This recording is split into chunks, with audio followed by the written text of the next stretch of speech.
नमस्कार. शिक्षक अभियोग्यता आणि बुद्धिमत्ता चाचणी 2025 ही परीक्षा 24 मे पासून चालू होत आहे. मित्रहो, या परीक्षेसाठी शिक्षक अभियोग्यता, कल, आवड, व्यक्तिमत्व आणि समायोजन या घटकावर आधारित आपल्याला प्रश्न विचारले जातात. जवळपास 30 ते 35 मार्क या विषयाला वेटेज देण्यात आलेलं असतं. मित्रहो, मी काल अभ्यास करत असताना, विषय चाळत असताना, पुस्तकं चाळत असताना मला बीएड एंट्रन्स एक्झामचं एक पुस्तक सापडलं. त्यामध्ये बीएड सीईटी प्रवेशपूर्व परीक्षेमध्ये आलेले प्रश्न मिळाले. यामध्ये 2014, 15, 2014, 13 आणि 2009-11 या वर्षाचे आपल्याला प्रश्नपत्रिका मिळालेल्या आहेत. त्यातीलच प्रश्न मी तुमच्यासाठी घेऊन आलो आहे. हे प्रश्न तुमच्या खूप उपयोगाला पडणार आहेत. चला तर सुरुवात करूया व्हिडिओला. तत्पूर्वी चॅनलला सबस्क्राईब करून घ्यायचं आहे, जेणेकरून पुढच्या व्हिडिओचं नोटिफिकेशन तुम्हाला लगेचच मिळेल. बघा, पहिला प्रश्न आहे, शिक्षणाचे कार्य म्हणजे काय? आता मी ऑप्शन न वाचता डायरेक्ट बरोबर उत्तर सांगतो, जेणेकरून मागील काही व्हिडिओमध्ये तुम्ही सर्वजण कमेंट करत होतात की डायरेक्ट उत्तर सांगा, ऑप्शन वाचत बसू नका. तर मित्रहो, पहिल्या प्रश्नाचं उत्तर आहे, शिक्षणाचे कार्य म्हणजे काय? तर बालकांच्या सुप्त गुणांच्या विकासासाठी वातावरण पुरवणे. म्हणजेच शिक्षणाचं कार्य हे बालकांच्या सुप्त गुणांच्या विकासासाठी वातावरण पुरवणं असं आहे. दुसरा प्रश्न आहे, प्राथमिक स्तरावर मातृभाषेतून शिक्षणाची शिफारस केली जाते कारण आता पाहूयात. बालकांना मातृभाषेतून संकल्पनाचे आकलन होते. बघा, बालकांना मातृभाषेतून शिक्षण मिळाल्यास त्यांना संकल्पना अधिक स्पष्ट होतात, अधिक त्यांचं आकलन होतं. म्हणूनच प्राथमिक स्तरावर मातृभाषेतून शिक्षणाची शिफारस केली जाते. पुढचा प्रश्न आहे, भारताचे भवितव्य वर्गामध्ये घडते आहे, यातून असे ध्वनित होते की. आता बघा, याचं बरोबर उत्तर आहे, शिक्षकांवर भावी पिढी घडवण्याचं उत्तरदायित्व आहे. बघा, शिक्षक हेच काय करत असतात, म्हणजे कुंभाराचं काम करत असतात. मातीच्या गोळ्याला जसं आकार देण्याचं काम कुंभाराचं असतं, तसंच विद्यार्थ्यांना आकार देण्याचं काम, त्यांना घडवण्याचं काम शिक्षक करत असतो. म्हणूनच भारताचे भवितव्य वर्गामध्ये घडते आहे असं म्हटलं जातं. त्यानंतरचा प्रश्न आहे, जर एखादा विद्यार्थी गणितामध्ये वारंवार नापास होत असेल तर शिक्षक म्हणून तुम्ही काय कराल? बरोबर उत्तर आहे, शिकण्यातील अडचणी शोधून उपाय करू. बघा, गणितामध्ये एखादा विद्यार्थी वारंवार नापास होत असेल, गणित विषय असू दे वा इतर कोणताही विषय असू दे, शिक्षक म्हणून आपण शिकण्यातील अडचणी शोधून त्याच्यावर उपाय करायला हवेत किंवा उपाय त्याला सांगायला हवेत, त्याला मार्गदर्शन करायला हवं. इतर जे ऑप्शन आहेत ते इथं आपल्याला योग्य वाटत नाहीत. पुढच्या प्रश्नाकडे वळूयात.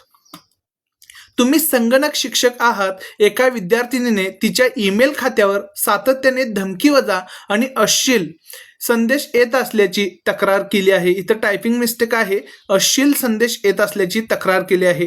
तुम्ही काय कराल? हा प्रश्न बीएड सीईटी 2014ला आला होता, ज्यावेळी इंटरनेटचं अजून युग फार काही नव्हतं. बघा, मग त्याला काय उत्तर बरोबर येणार आहे? ऑप्शन मधील तक्रारीची दखल घेऊन उचित कारवाई कराल. म्हणजे संगणक शिक्षक असल्यामुळं आपण काय करायचं आहे, त्या विद्यार्थिनीला धीर तर द्यायचंच आहे आणि तिने केलेल्या तक्रारीची दखल घ्यायचं आहे आणि उचित हवी ती कारवाई करायला हवी. पुढच्या प्रश्नाकडे वळूयात. चांगला शिक्षक खालीलपैकी कोणत्या कृतीला कमी महत्त्व देईल? ऑप्शन आहेत येथे, त्यातील बरोबर उत्तर मी सांगतो, विद्यार्थ्यांना उत्तर लिहून देणे. चांगला शिक्षक हा विद्यार्थ्यांना उत्तरे लिहून देत नाही, तर काय करतो, त्याला सदोहरण स्पष्टीकरण करतो, प्रश्न विचारून त्याला उत्तर येतं का हे पाहतो, फलकावर आकृती काढून दाखवतो आणि त्याला त्या अध्ययन झालंय काय, त्या विद्यार्थ्याला संपूर्ण अध्ययन झालंय का असं पाहतो. तर विद्यार्थ्याला उत्तरं लिहून देणे या कृतीला कमी महत्त्व देणार आहे. विद्यार्थ्याच्या नेतृत्व गुणाचा विकास करण्यासाठी तुम्ही काय कराल? बघा, इथं वेगवेगळे ऑप्शन देण्यात आलेले आहेत आणि बरोबर उत्तर आहे, विविध स्पर्धांच्या आयोजनाची जबाबदारी विद्यार्थ्यांवर सोपविणार. बघा, विद्यार्थ्यांना विद्यार्थ्यांच्या अंगी नेतृत्व गुणांचा विकास जर करायचा असेल तर आपल्याला काय करायला पाहिजे, विविध स्पर्धांच्या आयोजनाची जबाबदारी त्यांच्यावर सोपवायला हवी. सामाजिक समस्येवर लढणाऱ्या नेत्यांची भाषणे दाखवली पाहिजेत, मात्र त्याच्यावर काय त्यांना नेतृत्व गुण असं एवढं काही डेव्हलप होणार नाही जेवढं त्यांच्याकडे जबाबदारी सोपवल्यावर होणार आहे. पुढच्या प्रश्नाकडे वळूयात. शालेय गणवेशामुळे कोणते मूल्य रुजवले जाते? इथं ऑप्शन आहेत न्याय, स्वातंत्र्य, समता आणि देशप्रेम, आणि बरोबर उत्तर आहे समता. शालेय गणवेशामुळे सर्व विद्यार्थ्यांमध्ये समता हे मूल्य रुजवले जाते. पुढच्या प्रश्नाकडे वळूयात. एका नव्याने सुरू झालेल्या शाळेत शारीरिक शिक्षणाच्या शिक्षकांनी मैदान अपुरे असल्याची तक्रार केली. मुख्याध्यापक या नात्याने तुमची त्वरित कृती कोणती असेल? आता बघा, तुमच्या समोर असा प्रश्न आला की शिक्षकांनी तुमच्याकडे शारीरिक शिक्षणाच्या शिक्षकांनी काय केलेलं आहे, तक्रार केली आहे, शाळेत मैदान कमी आहे, मैदान अपुरे आहे आणि सर्व खेळ घेता येत नाहीत. तर बरोबर उत्तर आपल्याला तक्रारीची माहिती व्यवस्थापन समितीला देणे असे आहे. आपण ती तक्रारीची जी माहिती आहे ती आपण व्यवस्थापन समितीला देऊ शकतो. पुढच्या प्रश्नाकडे वळूयात. मुक्त पुस्तक परीक्षांची शिफारस करण्याचे मुख्य कारण म्हणजे त्यातून. आता बघा, इथं ऑप्शन आहेत वेगवेगळे आणि बरोबर उत्तर आहे आकलन आणि विचार कौशल्यांचे परीक्षण होते. बघा, मुक्त पुस्तक परीक्षांची शिफारस करण्याचे मुख्य कारण हे आकलन आणि विचार कौशल्यांचे परीक्षण होते हे आहे. अभ्यासपूर्वक कार्यक्रमाबद्दल शिक्षक म्हणून माझी भूमिका खालीलप्रमाणे असेल. आता बघा, अभ्यासपूरक किंवा अभ्यासपूरक पाहिजे. कार्यक्रमाबद्दल शिक्षक म्हणून माझी भूमिका कशी असेल? तर बरोबर उत्तर आहे विद्यार्थ्याचा सहभाग वाढवणे.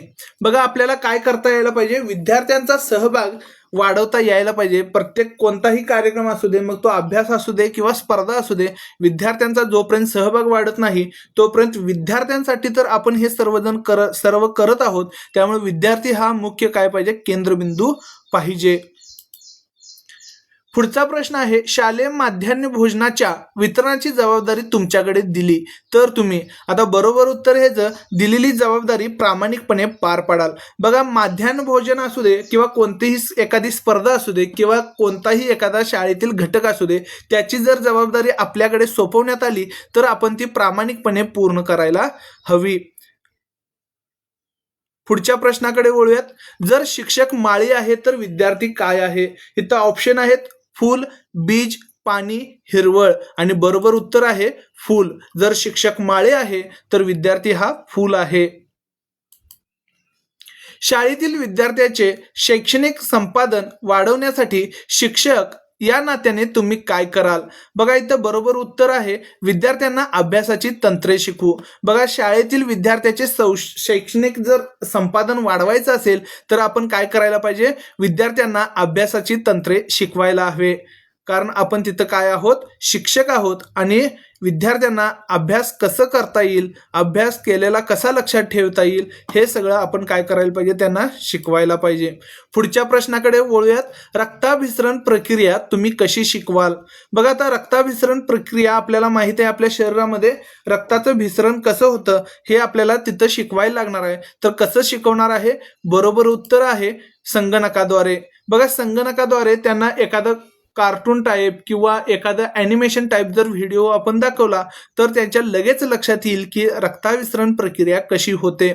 पुढच्या प्रश्नाकडे वळूयात. लोकशाहीचे मूल्य रुजवण्यासाठी शिक्षकाचे मुख्य कार्य कोणते? आता बरोबर उत्तर आहे सक्षम आणि आत्मनिर्भर होण्यासाठी विद्यार्थ्यांना मार्गदर्शन करणे. बघा, लोकशाहीचे मूल्य रुजवण्यासाठी काय करायला पाहिजे, शिक्षकांना सक्षम आणि आत्मनिर्भर होण्यासाठी विद्यार्थ्यांना मार्गदर्शन करायला पाहिजे.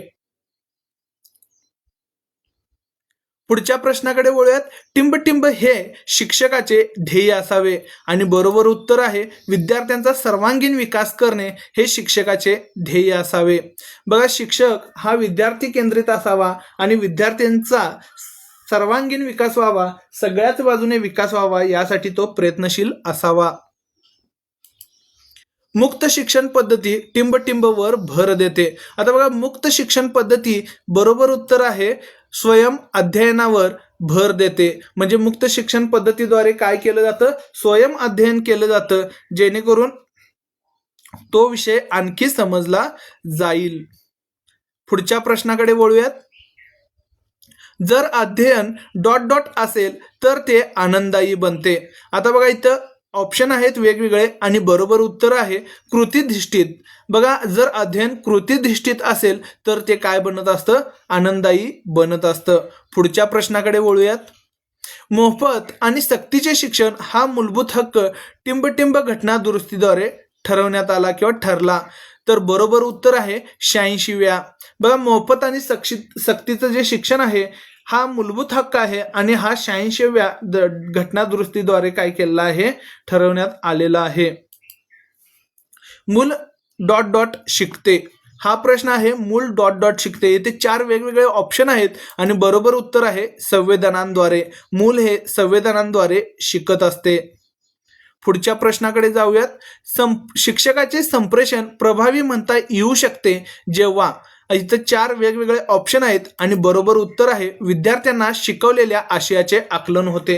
बघा शिक्षकाचे संप्रेषण प्रभावी केव्हा म्हणता येऊ शकते, ज्यावेळी विद्यार्थ्यांना आपण शिकवलेला असतो आणि त्या आशयाचं सर्व आकलन जर झालं तरच शिक्षकाचे संप्रेषण आहे ते प्रभावी म्हणता येऊ शकतं. आता मी तुम्हाला इथं शिकवत आहे आणि हे जे संप्रेषण आहे आपलं हे प्रभावी आहे का हे तुम्ही मला कमेंट बॉक्समध्ये सांगायचं आहे. वळूयात पुढच्या प्रश्नाकडे. मूलतः अध्ययन हे टिंबटिंब आहे. आता बरोबर उत्तर आहे ज्ञानासाठी आहे. अध्ययन हे नेहमी ज्ञानासाठी, ज्ञानार्जनासाठी केलं जातं. पुढीलपैकी कोणत्या शिक्षकाला शिस्तीचा खरा अर्थ माहीत आहे, आणि बरोबर उत्तर आहे जो विद्यार्थ्यांना सर्व नियम पाळायचे प्रशिक्षण देतो. म्हणजे शिक्षकाला शिस्तीचा खरा अर्थ का माहीत आहे म्हणजे काय असणार आहे, जो विद्यार्थ्यांना सर्व नियम पाळायचे प्रशिक्षण देतो असं त्याचा अर्थ होतो. पुढच्या प्रश्नाकडे वळूयात. शिक्षणातील लोकशाही म्हणजे काय. आता बघा इथं बरोबर उत्तर आहे जो विद्यार्थ्यांना स्वयंशिस्त राखण्यास प्रेरित करतो. शिक्षणातील लोकशाही म्हणजे जो विद्यार्थ्यांना स्वयंशिस्त राखण्यास प्रेरित करतो असा होतो. आधुनिकीकरणाचा विचार केला तर अध्यापनात सगळ्यात महत्त्वपूर्ण बाब कोणती. बघा आधुनिकीकरणाचा जर विचार केला तर बरोबर उत्तर असणार आहे शिक्षकाचा जागतिक दृष्टिकोन. सध्या इंटरनेटचं युग आहे आणि आपल्याला जगासोबत काय करायचं आहे, आता तोंड द्यायचं आहे किंवा जग आपल्या खूप जवळ येणार आहे आणि त्यामुळे शिक्षकाचा जागतिक दृष्टिकोन हा आधुनिकीकरणाचा काय असणार आहे, महत्त्वपूर्ण बाब असणार आहे. पुढच्या प्रश्नाकडे वळूयात. आदिवासी भागातील विद्यार्थी वंचित म्हटले जातात, खालीलपैकी कोणते कारण योग्य नाही. आता इथं वेगवेगळी 4 कारणं दिलेली आहेत आणि त्यातील बरोबर उत्तर आहे त्यांची बौद्धिक पातळी कमी असते. बघा आदिवासी भागातील विद्यार्थी वंचित म्हटले जातात कारण त्यांची बौद्धिक पातळी कमी असते असं बरोबर उत्तर असणार आहे. म्हणजे हे खालीलपैकी कोणते कारण योग्य नाही म्हटलेलं आहे. इतर तिन्ही कारणं काय आहेत, योग्य आहेत. त्यांची आर्थिक स्थिती गरीब असते. बघा आदिवासी भागातील लोक जे असतात जे जंगलामध्ये वगैरे स्थायिक असतात आणि ते फार काय नसतात, कुठं त्यांना म्हणजे असं शेती वगैरे त्यांची स्वतःची नसते किंवा ते जंगलामध्येच त्यांचा उदरनिर्वाह असतो, त्यामुळे त्यांना आर्थिक स्थिती त्यांची गरीब असते. त्यांची संस्कृती भिन्न असते. होय हे पण योग्य आहे कारण त्यांची संस्कृती ही त्यांच्या भागापुरती मर्यादित असते आणि त्यांच्या भाषा ह्या प्रमाण भाषापेक्षा काय असतात, भिन्न असतात. होय त्यांच्या भाषा देखील काय असतात, प्रमाण भाषापेक्षा वेगवेगळ्या असतात. म्हणजे थोडंसं मिक्स वगैरे असतं. आता अलीकडच्या काळामध्ये पण त्यांना जे समाजामध्ये येण्यासाठी भरपूर प्रयत्न केले जात आहेत आणि त्यामुळं काय होत आहे ते देखील प्रमुख घटकामध्ये किंवा मुख्य प्रवाहामध्ये येत आहेत आणि त्यामुळं इथं एक कारण कुठलं अयोग्य असणार आहे, त्यांची बौद्धिक पातळी कमी असते हे अयोग्य असणार आहे. पुढच्या प्रश्नाकडे वळूयात. पुढीलपैकी कोणते विधान चुकीचे आहे. आता बघा इथं विधान 4 विधानं आहेत. मूक अभिनयात संवाद नसतो, मूक अभिनयात संवाद असतो, मूक अभिनयात नाट्य असते, मूक अभिनयात हावभाव असतात. आता इथं हावभाव झाले, हावभाव पाहिजेत. बघा मग इथं बरोबर उत्तर असणार आहे मूक अभिनयात संवाद असतो. कारण मूक अभिनय म्हणजे न बोलता केलेला अभिनय असतो आणि त्यामुळे त्यामध्ये संवाद नसतो. नाट्य हावभाव करून हे काय केलं जातं, मूक अभिनय केलं जातं. पुढच्या प्रश्नाकडे जाऊयात. कोणता समाज महत्वाचा? इथं आता 4 समाजांचे ऑप्शन देण्यात आलेले आहेत बघा. मूल्याधारित समाज, आर्थिकदृष्ट्या समृद्ध समाज, वैज्ञानिक प्रगती केलेला समाज आणि जागतिक समाज. आणि बरोबर उत्तर आहे मूल्याधारित समाज. मूल्यांवर आधारित जर समाज असेल तर तो जगायला काय असणार आहे, सर्व धर्म समभाव, समता, परत वेगवेगळी कौशल्य त्यांच्याकडे असणार आहेत. म्हणून मूल्याधारित समाज हा काय आहे, महत्वाचा समाज आहे. जर एखादा शिक्षक त्यांच्या विषयाचा संपूर्ण पाठ्यक्रम विद्यार्थ्यांना स्वयं अध्ययनासाठी सोडून देत असेल तर त्यांच्या ह्या कृतीचा प्रकार कोणता? आता बघा इथं ऑप्शन आहे 4. विद्यार्थी केंद्री, शिक्षक केंद्री, विषय केंद्री आणि अशैक्षणिक. आणि बरोबर उत्तर असणार आहे अशैक्षणिक. बघा एखादा शिक्षक पूर्णपणे काय करत आहे, पाठ्यक्रम विद्यार्थ्यांना तुमचं तुम्ही काय करा, अभ्यास करा असं सांगत असेल किंवा तुमचं तुम्ही अध्ययन करा तर ते अशैक्षणिक असणार आहे. पुढच्या प्रश्नाकडे वळूयात. जीवनाशी संबंध जोडून शिकवल्यास. आता बघा इथे 4 ऑप्शन आहेत आणि त्यातील बरोबर आहे विद्यार्थ्यांना असे चांगले समजते. जर कोणत्याही गोष्टीचा जीवनाशी संबंध जोडला तर विद्यार्थ्यांना ते रिलेट होतं, स्वतःच्या जीवनाशी ते काय करतात, रिलेट मानतात आणि लगेच काय करतात, त्यांना ते आकलन होत असतं. म्हणून जीवनाशी संबंध जोडून आपण काय करायला पाहिजे, विद्यार्थ्यांना शिकवायला पाहिजे. म्हणून ऑप्शन डी हे बरोबर उत्तर आहे. पुढच्या प्रश्नाकडे वळूयात. एका विद्यार्थ्याला तुम्ही खडूवर मजेदार चेहरे कोरताना पकडले. तुम्ही ... आता बघा एक विद्यार्थी आहे आपल्या वर्गामध्ये आणि तो काय करतोय, खडूवर मजेदार असे चेहरे कोरत आहे. तर बरोबर उत्तर काय असणार, कला शिक्षकाशी संपर्क साधून त्याला कोरीव कामाच्या कलेबद्दल मार्गदर्शन करायला सांगाल. बघा म्हणजे त्या विद्यार्थ्याचं जे चेहरा कोरण्याचं कौशल्य आहे ते एकदम योग्य आहे. मात्र काय, त्याला जर योग्य संधी मिळाली नाही तर तो काय होणार नाही, पुढं जाऊन तो योग्य म्हणजे समाजामध्ये त्याची कला दाखवू शकणार नाही. आणि त्यामुळं काय करायला पाहिजे, आपण कला शिक्षकाशी संपर्क साधून त्याला कोरीव कामाच्या कलेबाबत मार्गदर्शन करायला सांगायला हवं. पुढच्या प्रश्नाकडे वळूयात. तुमच्या ग्रामीण भागातील विद्यार्थ्याला न्यूटनच्या गतीविषयक पहिला सिद्धांत समजला नाही, तुम्ही काय कराल? आता बघा इथं बरोबर उत्तर असणार आहे त्याला सिद्धांताशी संबंधित कृती करायला काय करायचं आहे, सांगायचं आहे. म्हणजे आपल्या ग्रामीण भागातील विद्यार्थ्याला जर न्यूटनच्या गतीविषयक पहिला सिद्धांत समजला नसेल तर त्याला त्या सिद्धांताविषयी जी संबंधित कृती आहे ती करायला सांगेन, जेणेकरून त्याची काय होईल, आकलन त्याला व्यवस्थित होईल किंवा लवकर त्याला समजेल. पदार्थाच्या 3 अवस्था विज्ञानाच्या पाठ्यपुस्तकात नमूद केलेल्या आहेत. शास्त्रज्ञांनी पदार्थाच्या एकूण 5 अवस्थांचा शोध लावलेला आहे. पदार्थाच्या अवस्था शिकवताना तुम्ही काय कराल? आता बघा इथं बरोबर उत्तर असणार आहे विद्यार्थ्यांना पदार्थाच्या 5 अवस्था सांगेन, पण परीक्षेत पुस्तकातल्या 3 अवस्था लिहायला सांगेन. बघा आपल्या पाठ्यपुस्तकामध्ये, विज्ञानाच्या पाठ्यपुस्तकामध्ये काय केलेलं आहे, 3च अवस्था आता दर्शवलेल्या आहेत. मात्र ह्या शिकवत असताना आपल्याला कळालं की वृत्तपत्राच्या माध्यमातून किंवा इतर इंटरनेटच्या माध्यमातून कळालं की आता शास्त्रज्ञांनी काय केलं आहे, पदार्थाच्या एकूण 5 अवस्थांचा शोध लावलेला आहे. तर आपण काय करायला पाहिजे, त्यांना 5ची अवस्था सांगायला हव्यात. मात्र परीक्षेमध्ये लिहित असताना पुस्तकातल्या ज्या 3 अवस्था आहेत त्याच काय करायला पाहिजे, लिहायला सांगायला हवेत, जेणेकरून काय होईल, त्यांना आकलन व्यवस्थित होईल. मात्र पाठ्यक्रमात जे आहे ते काय करायला पाहिजे, पेपरमध्ये लिहायला पाहिजे. पुढच्या प्रश्नाकडे वळूयात. शिक्षक देशाचे नेते आहेत कारण. आता बघा शिक्षक हे देशाचे नेते आहेत, काय कारण असावं, तर ते भावी नागरिकांचे काय करतात, जीवन घडवतात. ते भावी नागरिकांचे जीवन घडवत असल्यामुळे ते देशाचे काय आहेत, नेते आहेत. पुढच्या प्रश्नाकडे वळूयात. माझी नियुक्ती मूल्य शिक्षणासाठी नाही असे विधान इतिहासच्या शिक्षकांनी केले आहे. हे विधान.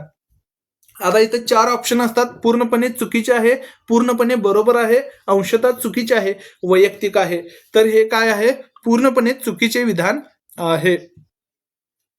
असाच प्रश्न परत 2009 साली देखील आलेला आहे आणि त्यानंतरच्या पण प्रश्नपत्रिकांमध्ये आलेला आपल्याला पाहायला मिळतो. त्यामुळे आपल्याला टेटला देखील असे प्रश्न विचारण्याची शक्यता जास्त आहे. माझी नियुक्ती मूल्य शिक्षणासाठी नाही असे विधान कोण केलेलं आहे, इतिहासाच्या शिक्षकांनी केलेलं आहे. तर हे विधान काय असणार आहे, पूर्णपणे चुकीचं असणार आहे. पुढच्या प्रश्नाकडे वळूयात. एखादा संदेश सर्वांपर्यंत पोहोचवण्यासाठी योग्य माध्यम कोणते? इथे 4 ऑप्शन आहेत, संकेत, कथन, लेखन आणि भाषांतर. आणि बरोबर उत्तर असणार आहे लेखन. एखादा जर संदेश सर्वांपर्यंत पोहोचवायचा असेल तर योग्य माध्यम हे लेखन आहे. मूल्यमापनात प्रकल्प व प्रासंगिक निरीक्षणाचा समावेश करण्याचा प्रमुख हेतू काय? तर ऑप्शन इथे 4 आहेत, त्यातील बरोबर आहे सातत्यपूर्ण आणि सर्वंकष मूल्यमापन करणे. बघा, मूल्यमापनात प्रकल्प आणि प्रासंगिक निरीक्षणाचा समावेश करण्याचा प्रमुख हेतू काय आहे? सातत्यपूर्ण आणि सर्वंकष मूल्यमापन हे आहे. पुढच्या प्रश्नाकडे वळूयात. राष्ट्रीय शैक्षणिक धोरणानुसार राबवण्यात आलेल्या खडूफळा मोहिमेचा संबंध खालीलपैकी कोणत्या विधानाशी आहे? आता बघा, खडूफळा ही मोहीम म्हणजे 1986 साली आलेल्या राष्ट्रीय शैक्षणिक धोरणानुसार आहे आणि त्याद्वारे बरोबर उत्तर काय असणार आहे? प्राथमिक शिक्षणाचा दर्जा सुधारणे हे आहे. म्हणजे राष्ट्रीय शैक्षणिक धोरणानुसार राबवण्यात आलेल्या खडूफळा मोहिमेचा संबंध प्राथमिक शिक्षणाचा दर्जा सुधारणे यासाठी आहे. माध्यमिक शिक्षणाला विकासात्मक गती देणारे अभियान कोणते? आता बघा, माध्यमिक शिक्षणाला विकासात्मक गती देणारे अभियान हे राष्ट्रीय माध्यमिक शिक्षा अभियान हे आहे. राष्ट्रीय माध्यमिक शिक्षा अभियान हे आहे. पुढच्या प्रश्नाकडे वळूयात. घर हीच बालकाची पहिली शाळा मानली जाण्याचे कारण कोणते? तर काय असणार आहे? आई हीच बालकाची पहिली गुरु असते, त्यामुळे घर हीच बालकाची काय आहे? पहिली शाळा मानली जाण्याचे कारण आहे. 8वी पर्यंत विद्यार्थ्यांना वार्षिक परीक्षेत उत्तीर्ण करण्यामागील प्रमुख हेतू कोणता? आता बघा, 8वी पर्यंत विद्यार्थ्यांना काय केलं जातं? अनुत्तीर्ण केलं जात नाही. 8वी पर्यंत त्यांना पास करण्याचा नियम आहे आणि त्यामुळं काय झालंय? विद्यार्थी शिक्षणापासून वंचित राहू नयेत यासाठी असा हेतू आहे. तर आता NEP 2020 नुसार काय करण्यात आलेलं आहे? म्हणजे महाराष्ट्र शासनाने तर 5वी आणि 8वी मध्ये जे संकलित मूल्यमापन होतं, जर त्यामध्ये मार्क कमी पडले तर काय केलं जातं? त्यांना पुन्हा त्यांची पुनर्परीक्षा घेतली जाते जून किंवा जुलैमध्ये आणि त्यांना काय केलं जातं? त्यांचं मूल्यमापन केलं जातं. म्हणजे त्यांना पूर्णपणे नापास केलं जात नाही, म्हणजे नापास केलं जातं, मात्र पुन्हा त्यांची परीक्षा घेऊन की त्यांना काय केलं जातं? त्यांना जे ज्ञान आहे 8वी पर्यंत किंवा 5वी पर्यंतचं जे ज्ञान आहे ते त्यांना मिळालं आहे का असं मूल्यमापन केलं जातं. आणि मग हा मेन हेतू काय आहे त्यांचा? विद्यार्थी शिक्षणापासून वंचित राहू नयेत असा हा मुख्य हेतू आहे. पुढच्या प्रश्नाकडे वळूयात. तुमच्या शाळेतील काही विद्यार्थ्यांना घरी अभ्यासाच्या सुविधा उपलब्ध नाहीत, तुम्ही काय कराल? बघा, याचं बरोबर उत्तर असणार आहे पाल्याला सुविधा पुरवण्याबाबत पालकांना पटवून देऊ. बघा, तुमच्या शाळेतील काय झालं आहे? काही विद्यार्थ्यांना घरी अभ्यासाच्या सुविधा उपलब्ध नाहीत, तर आपण काय करायला हवं? पाल्याला सुविधा पुरवण्याबाबत त्या पालकांना पटवून द्यायचं आहे. पुढच्या प्रश्नाकडे वळूयात. समानतेसाठी शिक्षण याच्याशी संबंधित नसलेले खालील विधान कोणते? आता बघा, याच्याशी समान हे बरोबर उत्तर कुठलं असणार आहे? तर सर्वांना समान बनविणे हे काय नाही आहे? संबंधित नाही. इतर सर्व काय आहेत? संबंधित आहेत. म्हणजेच सर्वांना समान संधी देणे, समानतेसाठी शिक्षण याच्याशी संबंधित काय आहे? सर्वांना समान संधी दिलं पाहिजे. कोणताही भेद न ठेवता शिक्षण द्यायला हवं आणि मागास घटकांसाठी खास शिक्षण पद्धती अवलंबण्यात यायला हवी. म्हणजे सर्वांना समान बनविणे हे काय आहे? चुकीचं आहे, योग्य नाही. पुढच्या प्रश्नाकडे वळूयात. सतत ज्ञानात भर पडत आहे आणि विधान दुसरं आहे ज्ञानात पडणाऱ्या भरीमुळे सतत जागृत असायला हवे. या बाबी खालीलपैकी कोणत्या शिक्षक वर्तनात प्रामुख्याने दिसून येतात? बघा, सतत ज्ञानात भर पडत आहे हे पहिलं विधान आहे आणि दुसरं ज्ञानात पडणाऱ्या भरीमुळे सतत जागृत असायला पाहिजे. याचं बरोबर उत्तर असणार आहे शिक्षकांद्वारे शैक्षणिक नियतकालिकांचा वाचन आणि वापर. म्हणजे काय करायला पाहिजे? शिक्षक शैक्षणिक जे नियतकालिक प्रसिद्ध होतात, म्हणजे शिक्षण संक्रमण आहे किंवा ड्रीम आहे, असे बरेच असतात, हे काय केलं पाहिजे? आपण वाचायला हवं किंवा शिक्षक वाचायला हवेत. तुमच्या मते खालीलपैकी कोणता शिक्षक हा यशस्वी आहे? आता आपल्या मते खालीलपैकी कोणता शिक्षक हा यशस्वी आहे? तर जो काय करतो?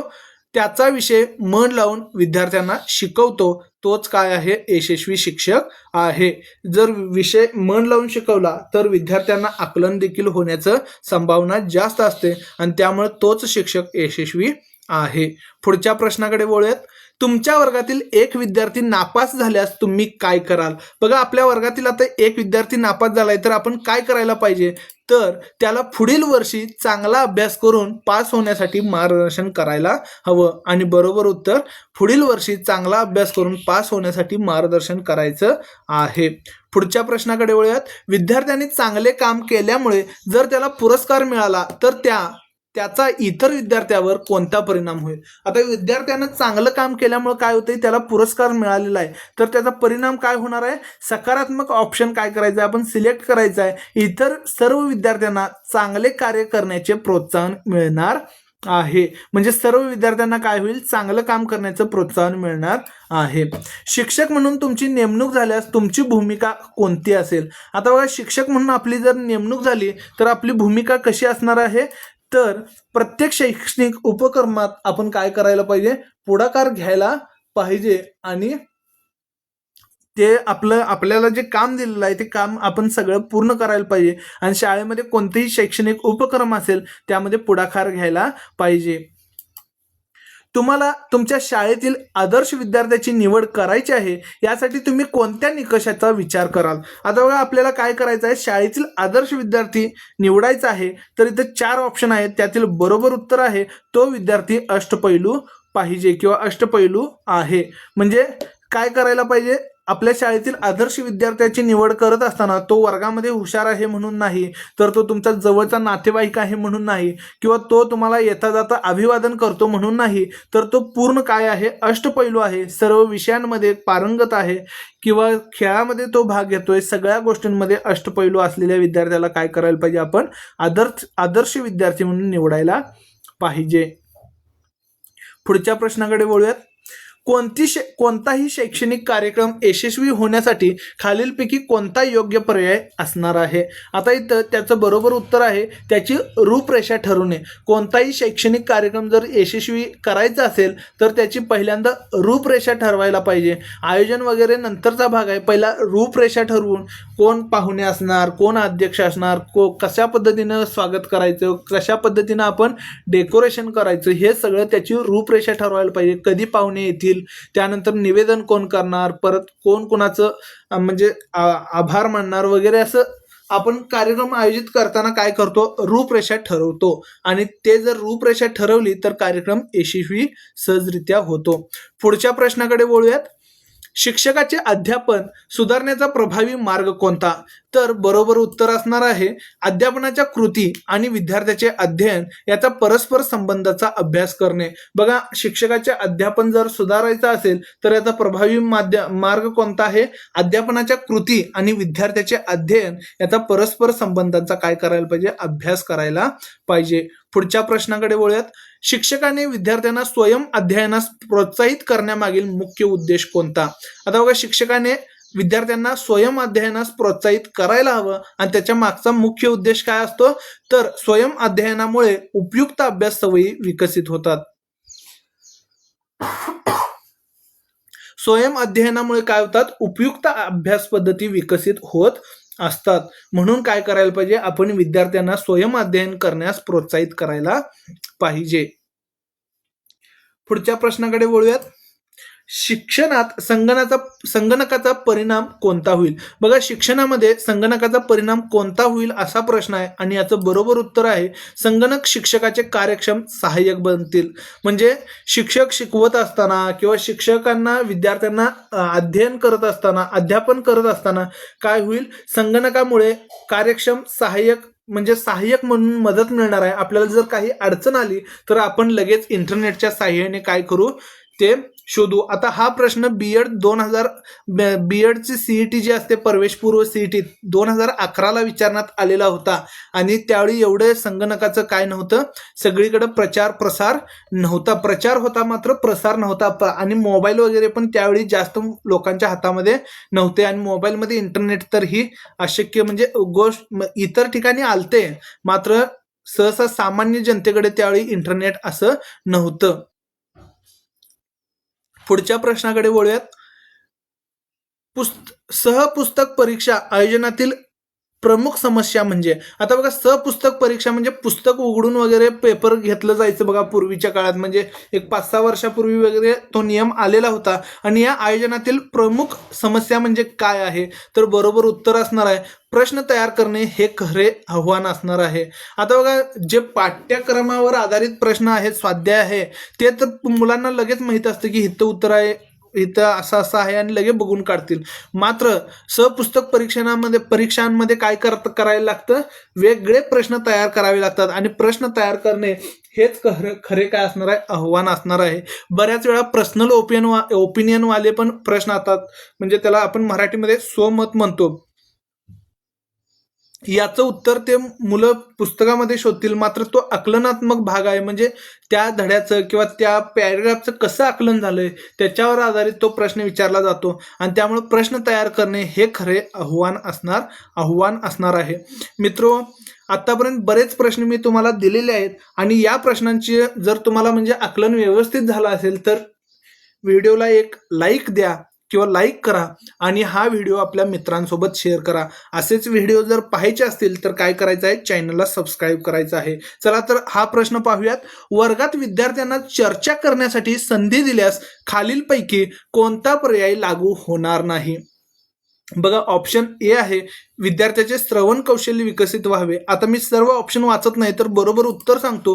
तर विद्यार्थ्यांना मित्राशी गप्पा मारण्याची मोकळीक मिळते. बघा वर्गात विद्यार्थ्यांना चर्चा करण्याची संधी दिली तर काय होतं, खालील पर्याय लागू होत नाही. कुठली, तर विद्यार्थ्यांना मित्राशी गप्पा मारण्याची मोकळीक मिळते, हा पर्याय लागू होणार नाही. तर इतर त्यांचं श्रवण कौशल्य जे आहे ते विकसित होणार आहे, विचार प्रक्रियेला दिशा मिळणार आहे आणि कल्पना करण्याची आणि अभिव्यक्तीची काय मिळणार आहे, संधी मिळणार आहे. पुढच्या प्रश्नाकडे वळूयात. बघा शिक्षकी पेशा निवडण्याचे तुमचे कारण कोणते? आता आपण शिक्षकी पेशा का निवडलो आहे, तर आपल्याला काय पाहिजे, व्यवसायातील उदात्तता पाहिजे. उदात्तता म्हणजे आपण विद्यार्थ्यांना घडवतो आणि आपण त्याला संपूर्ण काय करायला पाहिजे, समर्पण द्यायला पाहिजे. आणि शिक्षकी पेशा निवडण्याचे कारण काय आहे, व्यवसायातील उदात्तता आहे. बघा हा प्रश्न, निकृष्ट शिक्षक सांगतो, चांगला शिक्षक स्पष्ट करतो, उत्कृष्ट शिक्षक प्रेरित करतो, यातून काय ध्वनित होते? आता इथं बरोबर उत्तर आहे शिक्षकाने अध्ययनपूरक वातावरण निर्मिती करावी. बघा निकृष्ट शिक्षक काय करतो, फक्त सांगतो, पुस्तकामध्ये असू दे किंवा त्यातला जे मनाला असेल तो नुसतं सांगतो. चांगला शिक्षक असतो तो काय करतो, स्पष्ट करून सांगतो सगळं. तर उत्कृष्ट शिक्षक काय करतो, प्रेरित करतो, म्हणजे हे असं कर, हे तसं कर, असं करून प्रेरणा देत असतो. म्हणजेच काय, यातून काय ध्वनित होत असतं, शिक्षकाने अध्ययनपूरक वातावरण निर्मिती करावी. म्हणजे अध्ययनपूरक वातावरण जर निर्मिती केली तर विद्यार्थ्यांना आकलन लगेच होणार आहे. पुढच्या प्रश्नाकडे वळूयात. विद्यार्थी जर शिक्षकाचे दैवत असतील तर त्यांची पूजा कोणत्या पद्धतीने करता येईल? बघा विद्यार्थी जर काय आहेत, शिक्षकाचे दैवत आहेत, तर त्यांची पूजा आपण विद्यार्थ्याच्या सुप्त गुणांचा विकास करू शकतो. म्हणजे आपले जर विद्यार्थी हे दैवत आहेत तर आपण काय करू शकतो, त्यांच्या सुप्त गुणांचा विकास करू शकतो आणि त्या अशा पद्धतीने त्यांची पूजा करू शकतो. बघा गणिताचा शिक्षक म्हणतो मूल्य शिक्षण हा माझा विषय नाही. आता हा प्रश्न 2013ला देखील आलेला होता, फक्त तिथं इतिहास शिक्षक असं होतं. म्हणजे हा प्रश्न आपल्याला फिक्स पडण्याची शक्यता जास्त असते. गणिताचा शिक्षक काय म्हणतो, मूल्य शिक्षण हा माझा विषय नाही. तर हे विधान काय असणार आहे, पूर्णपणे चूक असणार आहे. पुढच्या प्रश्नाकडे वळूयात. शाळेची सहल आयोजित करताना अपंग विद्यार्थ्याच्या संदर्भात तुम्ही कोणत्या धोरणाचा अवलंब कराल? बघा शाळेची सहल आयोजित करत असताना आपण काय करायचं आहे, तर अपंग विद्यार्थ्याला स्वतःची जबाबदारी घ्यायला सांगून इतर विद्यार्थ्यांना त्याला सहकार्य करायला सांगायचं आहे.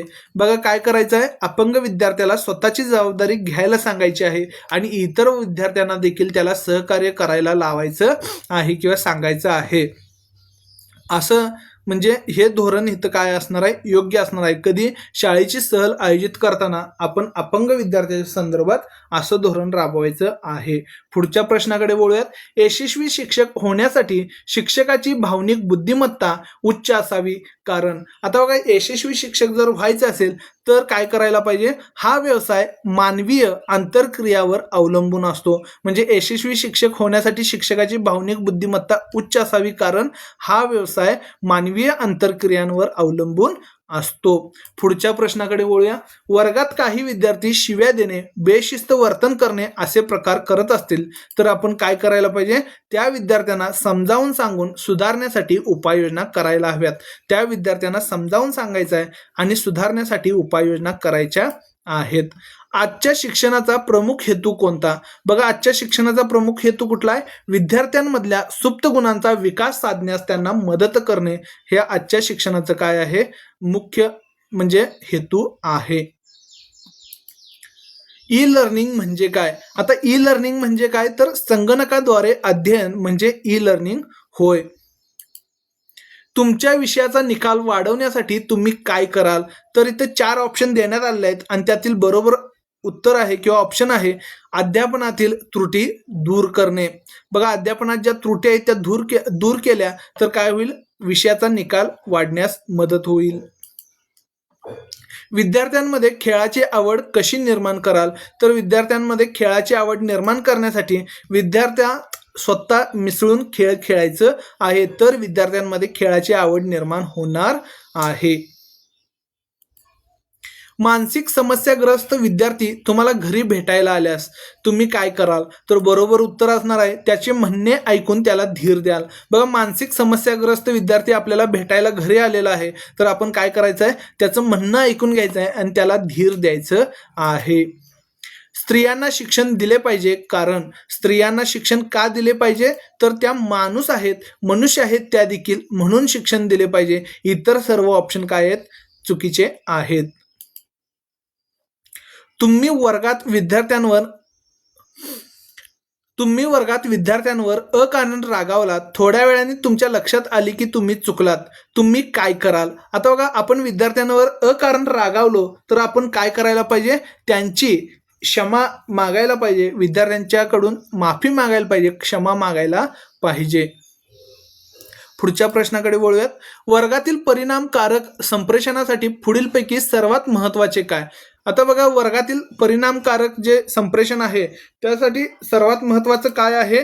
तर विद्यार्थ्यांकडून सतत प्रत्याभरण किंवा त्यानुसार योग्य बदल, हे इथं योग्य उत्तर आहे. वर्गातील जर परिणामकारक संप्रेषण घडवून आणायचं असेल तर विद्यार्थ्याकडून सतत काय करायला पाहिजे? आपण प्रश्न विचारून त्याची उत्तरं विचारायला पाहिजेत, जेणेकरून त्यांच्याकडून प्रत्यावरण होईल आणि योग्य बदल, म्हणजे त्यांना समजला असेल तर पुढच्या टॉपिककडे वळायचं, नाही समजला असेल तर पुन्हा तो टॉपिक समजावून सांगण्याचा प्रयत्न करायचा, त्यांना आकलन जास्तीत जास्त कसं होईल यासाठी प्रयत्न करायचे आहेत. बघा, भुकेल्या व्यक्तीला अन्न देण्यापेक्षा अन्न कसे मिळवायचे ते शिकवा, या म्हणीचा शिक्षणाच्या संदर्भात काय अर्थ आहे? आता बघा, भुकेल्या व्यक्तीला अन्न देण्यापेक्षा अन्न कसे मिळवायचे ते शिकवा असं म्हटलेलं आहे. तर याचं बरोबर उत्तर आहे विद्यार्थ्यांना माहिती देण्यापेक्षा माहिती कशी संपादन करावयाची ते शिकवायचं आहे. म्हणजे विद्यार्थ्यांना आपण नुसतंच माहिती देण्यापेक्षा ही माहिती कुठून मिळवली, कशा पद्धतीने मिळवता येईल, या पद्धतीचं काय करायचं आहे? त्यांना शिक्षण द्यायचं आहे, शिकवायचं आहे. म्हणजेच काय? तर भुकेल्या व्यक्तीला अन्न देण्यापेक्षा अन्न कसे मिळवायचे ते शिकवा. खेड्यातील जातीयतेचा तुमच्या शाळेला त्रास होत आहे, या समस्येवर मात करण्यासाठी तुमचा मार्ग कोणता? तर बरोबर उत्तर आहे सलोखा निर्माण करण्यासाठी उपक्रम आयोजित करणे.